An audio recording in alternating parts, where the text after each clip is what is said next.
നമസ്കാരം. ഇന്ന് ഒരു പ്രത്യേക അതിഥിയാണ് എൻ്റെ വീട്ടിൽ വന്നിരിക്കുന്നത്. വളരെ കഴിവുള്ള ഒരു നടൻ. എൻ്റെ ഈ വീട്ടിൽ ആദ്യമായിട്ട് വരുന്ന നടന്മാരിൽ പ്രധാനിയാണ്. ബാലു ശ്രീധർ എന്നാണ് പേര്. അദ്ദേഹം ഇപ്പോൾ 10-20 പടങ്ങളിലും ചെറിയ ചെറിയ വേഷങ്ങളിലൊക്കെ അഭിനയിച്ചിട്ടുണ്ട്. ഒരുപാട് ഷോർട്ട് ഫിലിംസിൽ അഭിനയിച്ചിട്ടുണ്ട്. നല്ലൊരു കലാകാരനാണ്. ഞാൻ താമസിക്കുന്ന എൻ്റെ വീടിൻ്റെ അടുത്താണ് ഇദ്ദേഹവും താമസിക്കുന്നത്. വളരെ കുറച്ച് നാളായിട്ടുള്ളൂ ഇദ്ദേഹവുമായിട്ട് പരിചയപ്പെട്ടിട്ട്. ഇപ്പോൾ രാമുവിൻ മനൈവികൾ എന്ന തമിഴിലും മലയാളത്തിലും ഉള്ളൊരു ചിത്രത്തിൻ്റെ ചിത്രീകരണം എല്ലാം കഴിഞ്ഞു. അതിൻ്റെ ഓഡിയോ ലോഞ്ച് ചെയ്തു. അതിലെ നായകനാണ് ഇദ്ദേഹം. ചെറിയ ആളൊന്നുമല്ല കേട്ടോ. വളരെ മാന്യമായിട്ടുള്ള ഇടപെടൽ, വളരെ ഹൃദ്യമായിട്ടുള്ള പെരുമാറ്റം. അപ്പോൾ എൻ്റെ ചാനലിലൂടെ ഇദ്ദേഹത്തെ ഒന്ന് പരിചയപ്പെടുത്താം എന്ന് ഞാൻ കരുതി. നല്ല അഭിനയ മികവുള്ള ഒരു കലാകാരനാണ്. ഇദ്ദേഹത്തിൻ്റെ 3-4 ഷോർട്ട് ഫിലിംസ് ഞാൻ കാണുകയുണ്ടായി. അതിലെ അഭിനയം എന്ന് പറഞ്ഞാൽ ഒരു ഒന്നൊന്നര അഭിനയം എന്ന് വേണമെങ്കിൽ പറയാം. വെച്ചാൽ അത്ര മികവുറ്റതാണ്. നല്ലതിനെ എവിടെയും നല്ലതെന്നും മോശമായവയെ മോശമാണെന്നും മുഖത്ത് നോക്കി പറയാൻ ഒരു മടിയില്ലാത്തൊരു വ്യക്തിയാണ് ഞാൻ. പക്ഷെ ആ 4-5 ഷോർട്ട് ഫിലിംസ് കണ്ടപ്പോഴേ നല്ലൊരു ഭാവിയുള്ളൊരു കലാകാരനാണ് എനിക്ക് അന്നേ തോന്നിയിരുന്നു. എൻ്റെ വീട്ടിൽ നിന്നും ഇദ്ദേഹത്തിൻ്റെ വീട് ഏകദേശം ഒരു 10 മിനിറ്റ് നടക്കാനുള്ള ദൂരമേ ഉള്ളൂ. തിരക്കിട്ട ജീവിതത്തിനിടയിൽ പലപ്പോഴും കാണാൻ കഴിയാറില്ല. ഇപ്പോൾ രാമുവിൻ മനൈവികൾ എന്നുള്ള ചിത്രത്തിലെ ഹീറോ എന്ന് പറയുമ്പോൾ ഒരു കഴിവില്ലാത്ത ഒരാളിനും ഒരു പടത്തിലെ നായകനാവാൻ കഴിയില്ല. അപ്പോൾ മലയാളത്തിലും തമിഴിലും ഉടനെ പ്രദർശനത്തിന് തയ്യാറാകുന്ന ഈ ചിത്രത്തിൻ്റെ വർക്കുകളെല്ലാം കഴിഞ്ഞിട്ട് അടുത്ത 1-2 പടത്തിൻ്റെ വർക്കുകളുമായിട്ട് ബന്ധപ്പെട്ട് നടക്കുകയാണ്. അപ്പം ഞാനും പറഞ്ഞു, നമ്മളെ എന്തെങ്കിലും അസിസ്റ്റൻറ്റ് ഡയറക്ടറായിട്ടോ മറ്റൊക്കെ ആരുടെയെങ്കിലും കൂടെ കൂട്ടണേ. കാരണം സംവിധായകൻ എന്ന് പറഞ്ഞിട്ട് കാര്യമില്ലല്ലോ. എവിടെയും എളിമയും നല്ല രീതിയിലുള്ള പെരുമാറ്റവുമാണ് ഓരോ വ്യക്തികളെയും ഉന്നതിയിലേക്ക് എത്തിക്കുന്നത് എന്ന് ഞാൻ വിശ്വസിക്കുന്നു. ഇനി അദ്ദേഹത്തോട് ഈ സിനിമയിലെ അനുഭവങ്ങളും ഈ സിനിമയുമായിട്ടുള്ള കാര്യങ്ങളും ചോദിക്കാം. ബാലു, എങ്ങനെയാണ് ഈ പടത്തിലോട്ട് ഒരു ചാൻസ് കിട്ടിയത്, ഒരു എൻട്രി കിട്ടിയത്? ഏത് ഫിലിം കണ്ടിട്ടാണ്, അല്ലെങ്കിൽ ഏതിലെ അഭിനയം കണ്ടിട്ടാണ് ഡയറക്ടർ വിളിക്കുന്നതെന്ന്? സിനിമയുടെ അവിചാരിതമായിട്ട് സംഭവിക്കുന്ന സംഭവങ്ങൾ, നമ്മളത് ആ പാഷനോടുകൂടി അത് നമ്മൾ എത്ര ബുദ്ധിമുട്ടുണ്ടെങ്കിലും നമ്മൾ അത് തന്നെ ഫോളോ ചെയ്തുകൊണ്ടിരുന്നാൽ അതിനുള്ള ഒരു അവസരം ഈശ്വരൻ നമുക്ക് തരും എന്ന് വിശ്വസിക്കുന്ന ഒരാളാണ്. അങ്ങനെ കിട്ടിയതാണിത്. ഞാൻ മുന്നേ ഒരു സിനിമ വർക്ക് ചെയ്തിട്ടുണ്ടായിരുന്നു. ആ വർക്ക് ചെയ്ത് ആർട്ട് ഡയറക്ടർ ആയിരുന്നു എന്നെ ഇതിൽ റെക്കമെൻഡ് ചെയ്തത്. അപ്പോൾ പുള്ളി ഇങ്ങനെ, അതായത് എന്നെപ്പോലെ ഒരു തമിഴിലും മലയാളത്തിനും ആപ്റ്റായിട്ടുള്ള ഒരു ക്യാരക്ടറിനെ ഒരു അപ്പോൾ ഇദ്ദേഹം എൻ്റെ ഒരു ഫോട്ടോ കാണിച്ചു. അപ്പോൾ ആ ഫോട്ടോ കണ്ടപ്പോഴത്തേക്കും ഡയറക്ടർ പറഞ്ഞു, കാണാൻ വരാൻ പറ്റുമോ? പുള്ളിക്ക് എൻ്റെ ഒരു പല താടിയും ഒന്നുമില്ല, മീശയൊക്കെ മാത്രം വെച്ചുള്ള ഒരു ഗെറ്റപ്പുള്ള ഒരു ബുള്ളറ്റിലിരിക്കുന്ന ഒരു തമിഴ്. എൻ്റെ രൂപ എല്ലാവരും പറയുന്നത് തമിഴിന് മലയാളത്തിൽ ആപ്റ്റാണ് എന്ന് പറയുന്നുണ്ട്. അത് എല്ലാവരും പറയും. പക്ഷെ ഓഡിയൻസ് അക്സെപ്റ്റ് ചെയ്തിട്ട് വായിക്കാരുള്ളൂ. അതല്ല, ഒരു കലാകാരൻ അല്ലെങ്കിൽ ഒരു നടൻ എന്ന് പറയുമ്പോൾ അവരുടെ ഒരു ചെറിയ മൊമെൻറ്റ്സ് പോലും നമുക്ക് ഉടനെ വിലയിരുത്താൻ കഴിയും എന്നുള്ളതാണ് സിനിമയുമായിട്ട് ബന്ധമുള്ളതുകൊണ്ട് പറയുകയാണ്. അപ്പോൾ ഇദ്ദേഹത്തിൻ്റെ ആ ഷോർട്ട് ഫിലിംസ് കണ്ടപ്പോഴേ എൻ്റെ മനസ്സിൽ ഞാൻ കോറിയിട്ടതാണ് ഒരു ബ്രൈറ്റ് ഫ്യൂച്ചറുള്ളൊരു നടനാണ്. അത് കഴിഞ്ഞിട്ടൊരു 8-9 മാസമേ ആയിട്ടുള്ളൂ. അപ്പോൾ തമിഴിലും മലയാളത്തിലും ചെയ്യുന്നൊരു പടത്തിൽ നായകനായിട്ട് അഭിനയിക്കുമ്പോൾ അതൊരു വലിയൊരു വിജയമാണ്.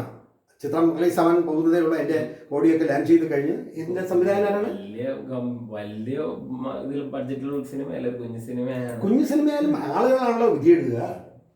ഇതിന്റെ ഡയറക്ടറുടെ പേരുന്നത് സുധീഷ് സുബ്രഹ്മണ്യം. ചെന്നൈയിലാണ്, തമിഴില് വർക്ക് ചെയ്യുന്ന ആളാണ്. ഇതിന്റെ ക്യാമറ ഇരിക്കുന്ന ആരാ? ക്യാമറ ഇരിക്കുന്നത് പുള്ളി തമിഴിലും മലയാളത്തിലും കന്നഡ സിനിമ കൂടുതൽ ചെയ്യുന്നത്. എന്താ പേര് പുള്ളിയുടെ?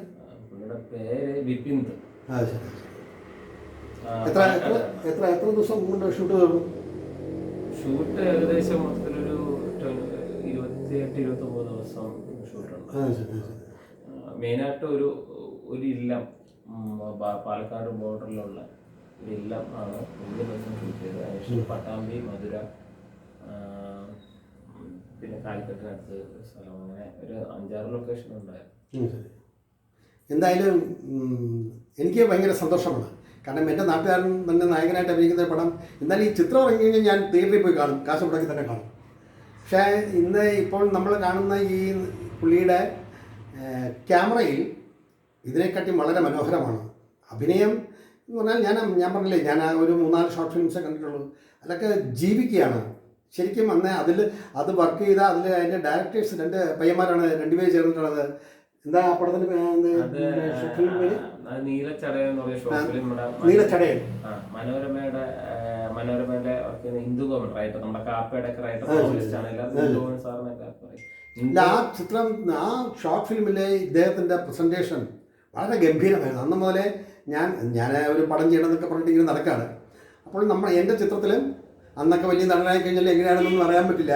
ചിലപ്പോൾ സ്വഭാവമൊക്കെ മാറി നടന്മാർക്ക് അങ്ങനെയൊക്കെയുള്ള ചില കാലിബറുണ്ട്. അപ്പോൾ മാറ്റങ്ങൾ എങ്ങനെയാണ് സംഭവിക്കുന്നതെന്നും പറയാൻ പറ്റില്ല. അത് പറയുകയാണെങ്കിൽ ഞാൻ സാധാരണക്കാരനായി ഈ സിനിമയിൽ വന്ന് ഇപ്പോഴും സാധാരണക്കാരായി നിൽക്കുന്ന ഒരാളാണ്. നമുക്കതിൻ്റെ ഒരു ഏറ്റക്കുറിച്ച് നമുക്ക് നന്നായിട്ട് അറിയാൻ പറ്റും. നമ്മൾ എത്രയൊക്കെ വലുത്, ചില ബിസി ആയിരിക്കും, ബിസി നമുക്ക് മനസ്സിലാക്കാൻ പറ്റും. എത്ര വലുതായാലും നമ്മൾ താഴ്ന്ന ലെവലിൽ തന്നെ നിൽക്കുക. അങ്ങനെയായിരുന്നാൽ ഒരുപാട് കാലം തുടരാൻ സാധിക്കും. അതല്ല, ഞാൻ എന്തൊക്കെ വലിയ സംഭവമാണെന്ന് വിചാരിച്ചു കഴിഞ്ഞാൽ നിങ്ങളെക്കാട്ടി വലിയ സംഭവങ്ങൾ ഈ ലോകത്തുണ്ട്. സ്വാഭാവികമായിട്ട് മനുഷ്യർക്ക് അങ്ങനെ തോന്നാം, ചിന്താഗതികൾ അങ്ങനെ വരാം. പക്ഷെ നമ്മൾ മനസ്സിലാക്കി മുന്നോട്ട് പോകണം. അല്ല, മനസ്സിലാക്കി മുന്നോട്ട് പോകുന്നതാണ് നല്ലത്. പക്ഷേ ഏറിയ പങ്കും അങ്ങനെയല്ല ഇപ്പോൾ സംഭവിച്ചുകൊണ്ടിരിക്കുന്നത്. അതിൽ ഒരുപാട് മാറ്റങ്ങളുണ്ട്. പക്ഷേ എനിക്ക് തോന്നിയ ഒരു തോന്നൽ എന്താണെന്ന് വെച്ച് കഴിഞ്ഞാൽ, ഇദ്ദേഹത്തിൻ്റെ ആ ഷോർട്ട് ഫിലിമുകളൊക്കെ കണ്ടിട്ട് പ്രത്യേകിച്ച് ബന്ധങ്ങളൊന്നുമില്ല ഇദ്ദേഹവും ഞാനുമായിട്ട്. പക്ഷേ ഞങ്ങളുടെ നാട്ടുകാരനാണ്. പക്ഷെ അഭിനയിക്കാൻ നല്ല കഴിവുള്ള ഒരു ഓജസ്സുള്ള ഒരു ചെറുപ്പക്കാരൻ. അദ്ദേഹം തന്നെ നായകനായിട്ട് ഇങ്ങനൊരു ചിത്രം വരുമ്പോൾ തീർച്ചയായിട്ടും ഒരു വലിയ ലെവൽ തന്നെയാണ്. വളരെ വിനയവും കാര്യങ്ങളൊക്കെയുള്ള ഇദ്ദേഹത്തിൻ്റെ ഈ പ്രോജക്റ്റ് വളരെ സക്സസ് ആവണമെന്നാണ് എൻ്റെ ആഗ്രഹം. ഞാൻ പഠിച്ച പണി 18 നോക്കിയിട്ടും ഒരു സിനിമ ഇതുവരെ ഡയറക്റ്റ് ചെയ്യാൻ പറ്റിയിട്ടില്ല. കുറച്ച് ഷോർട്ട് ഫിലിംസ് ചെയ്തു എന്നുള്ളതല്ലാണ്ട്. എനിക്ക് ഇത്രയും കഴിവുള്ള ഒരാളെ ഞങ്ങളുടെ അടുത്ത് നാട്ടുകാരനായിട്ടുണ്ടായിട്ട് ഞാൻ അറിഞ്ഞില്ല എന്നുള്ളൊരു സംഭവം ഞാൻ ഈ അടുത്ത കാലത്താണ് ചേട്ടനെ ബന്ധപ്പെടാൻ സാധിച്ചത്. ഇപ്പൊ വീട്ടിൽ വന്നപ്പോഴാണ് താങ്കളുടെ പുരസ്കാരമൊക്കെ കണ്ട് ഞാൻ ആ പടം അന്തം വിട്ടിരിക്കുകയാണ്. അതിലൊന്നും കഥയില്ല. നമ്മൾ എഴുതിക്കൊണ്ടിരിക്കുക എത്രയോ കാലങ്ങളായിട്ട് നമ്മൾ എഴുതുന്നു. അപ്പോൾ നമ്മുടെ ആ ഒരു അൾട്ടിമേറ്റ് ലക്ഷ്യം എന്ന് പറഞ്ഞാൽ ഒരു തമിഴ് ഫിലിം ചെയ്യണമെന്നാണ്. അതിന് വേണ്ടിയിട്ടുള്ള പരിശ്രമങ്ങളൊക്കെ നടക്കുന്നു. വലിയ നടനൊക്കെ ഭാഗ്യമായി തീർന്നാലും നമുക്ക് കൊച്ചു കൊച്ചു റോളുകളൊക്കെ അല്ലേ ചെയ്യാൻ പറ്റുള്ളൂ.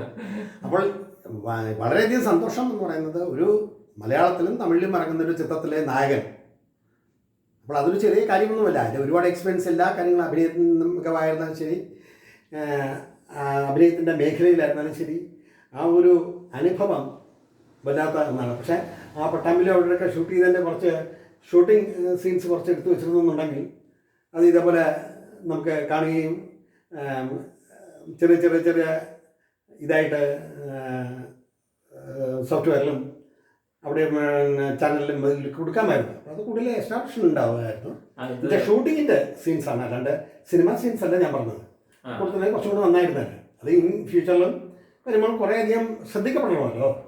നമ്മൾ എന്താണെന്ന് മറ്റുള്ളവരെ അറിയിക്കുക എന്നുള്ളതാണ് ധർമ്മം. അപ്പോൾ നമ്മൾ വീട്ടിനകത്ത് മാത്രം ഒതുക്കിക്കൊണ്ടിട്ട് നമ്മൾ സ്വയം അറിയും എന്ന് പറഞ്ഞാൽ നടക്കുന്ന കാര്യമില്ല. ഇപ്പോൾ തന്നെ ഞാൻ 101 കവിതകളുടെ സമാഹാരം അവതരിപ്പിക്കുന്നു. അതിൽ പലരും പറഞ്ഞിട്ടുണ്ട്, നിങ്ങൾ ഈ അവതരിപ്പിക്കുന്ന ഈ സമയത്തിന് വേറെ വല്ലത്തിനും വിനിയോഗിച്ചൂടെ. ഓരോരുത്തരുടെ കാഴ്ചപ്പാടും ഓരോരുത്തരുടെ ആറ്റിറ്റ്യൂഡും ഡിഫറൻ്റാണ്, എൻ്റെ ഡിഫറൻ്റാണ്. നമുക്ക് എന്ത് ചെയ്യണം എന്ന് തോന്നുന്നത് നമ്മൾ ചെയ്യുക. പക്ഷേ അത് സമൂഹത്തിന് ഗുണമുള്ള കാര്യങ്ങളായിരിക്കണം. സമൂഹത്തിന് ദോഷമുള്ളതൊന്നും ചെയ്യാൻ പാടില്ല എന്നുള്ള സങ്കല്പത്തിലും ട്രീറ്റ്മെൻറ്റിലാണ് ഞാൻ. പക്ഷേ സിനിമയോടുള്ള ഇഷ്ടവും സിനിമയിലൂടെ പ്രവർത്തിക്കാനുള്ള താല്പര്യവും അതുമൂലം ഉണ്ടാകുന്ന നമ്മുടെ മനസ്സിൻ്റെ സന്തോഷവും ഇതൊക്കെ കൊണ്ടാണ് ഞാൻ ബാലു ശ്രീധരനെ ഇങ്ങോട്ട് ക്ഷണിച്ചത്. നമുക്കൊന്ന് സംസാരിക്കാം. നമ്മളുമായിട്ടുള്ള സംഭാഷണം ഈ എൻ്റെ യൂട്യൂബ് ചാനലിലൂടെ കൊടുക്കാം എന്നൊക്കെ നമ്മൾ വിചാരിച്ചത്. എന്തായാലും ബാലുവിൻ്റെ കൂടുതൽ ഉന്നതിയും കൂടുതൽ സിനിമകളും ഒക്കെ ചെയ്യാൻ സാധിക്കട്ടെ. അപ്പോൾ ഈ പാമ്പ് പിടിച്ച് എഴുത്ത് തന്നെ മറക്കരുത് എന്ന് പറഞ്ഞുകൊണ്ട് ഇവിടെ നിർത്തട്ടെ. ഈ രാവിലെ ഞാനും അതിലേറെ പാവം പിടിച്ചത്. എന്തായാലും ഈ സൗഹൃദവും ഈ സ്നേഹവും ഇന്നുണ്ടാവട്ടെ. എല്ലാ ഭാവങ്ങളും ഈ ചിത്രം എല്ലാവരും കാണണം. ഇദ്ദേഹത്തിന് കൂടുതൽ അഭിനയിക്കാനുള്ള ചാൻസുകൾ ഉണ്ടാവട്ടെ. എല്ലാ നന്മകളും നേരുന്നു. ഇവിടെ നിർത്തട്ടെ എൻ്റെ വാക്കുകൾ. എന്തെങ്കിലും പറയാനുണ്ടോ എന്നെ കുറിച്ചിട്ട്? എന്തെങ്കിലും പറയാനുണ്ടെങ്കിൽ പറയാനുണ്ട്. ഒരു വലിയൊരു പ്രോജക്റ്റിന് വേണ്ടി ഒരു വലിയൊരു ചലഞ്ചായിട്ട് അതിനെ കൊണ്ട് ഇങ്ങനെ നടക്കുന്നതാണ്. എനിക്ക് ഞാൻ പരിചയപ്പെട്ടിട്ട് ഏകദേശം ഒരു 2 വർഷം അടുപ്പിച്ചിട്ടായി. 2 വർഷം അടുപ്പിച്ചായി. അത് മൂലം സബ്ജക്റ്റിനെ പറയുന്ന ഈ ഒരു സിനിമ എപ്പോഴും അങ്ങനെയാണ്. ഒരു ഡയറക്ടർ ഒരു സിനിമയെ കൊണ്ടുപോകുന്നത് എങ്ങനെയാണെന്ന് വെച്ചാൽ, ഒരു അമ്മ കുഞ്ഞിനെ ഗർഭിണിയായി അതിനെ തൻ്റെ ഉദരത്തിൽ എങ്ങനെയൊക്കെ കെയർ ചെയ്തുകൊണ്ട് പോകും പോലെയാണ് ഒരു ഡയറക്ടർ ഒരു സിനിമയെ കൊണ്ടുപോകുന്നത്. ഞാൻ കാണുന്ന സമയം തൊട്ട് ചേട്ടൻ എപ്പോഴും ഈ സിനിമയെക്കുറിച്ച് പറയാറുണ്ട്. ആ സിനിമയെക്കുറിച്ച് വലിയ പ്രതീക്ഷ ചേട്ടനുണ്ട്.